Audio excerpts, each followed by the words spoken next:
घोसी के करहरा में साइबर ठगों ने लड़की के खाते से की अवैध निकासी। लड़की के पिता प्राथमिकी को लेकर लगा रहे थाना का चक्कर।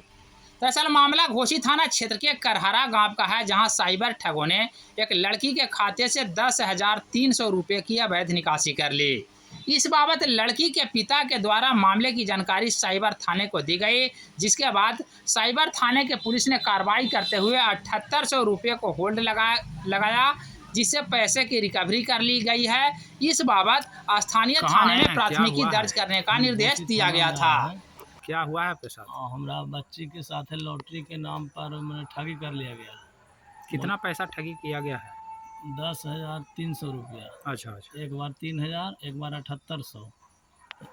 उसके बाद फिर और पैसा का मांग कर रहा था ठग लोग मोबाइल के माध्यम से। तो हम साइबर वाला को कॉल किए, तो बोला कि वो सब ठग है, से रुकिए, वही कंप्लेन लिखा और पैसा को होल्ड पर करवा दिया कि पैसा आपको निकल जाएगा, आप घोसी थाना में FIR कीजिए।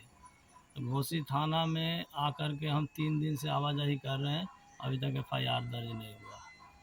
रोज़ बुलाते हैं, क्या कहते हैं पुलिस पदाधिकारी? शाम को आए तो बोले सुबह आइए, सुबह आए तो बोले शाम आइए, और इस तरीक़ा से आज फिर आए हुए हैं। क्या नाम हुआ आपका? शैलेंद्र कुमार, घर? करहरा। ठीक।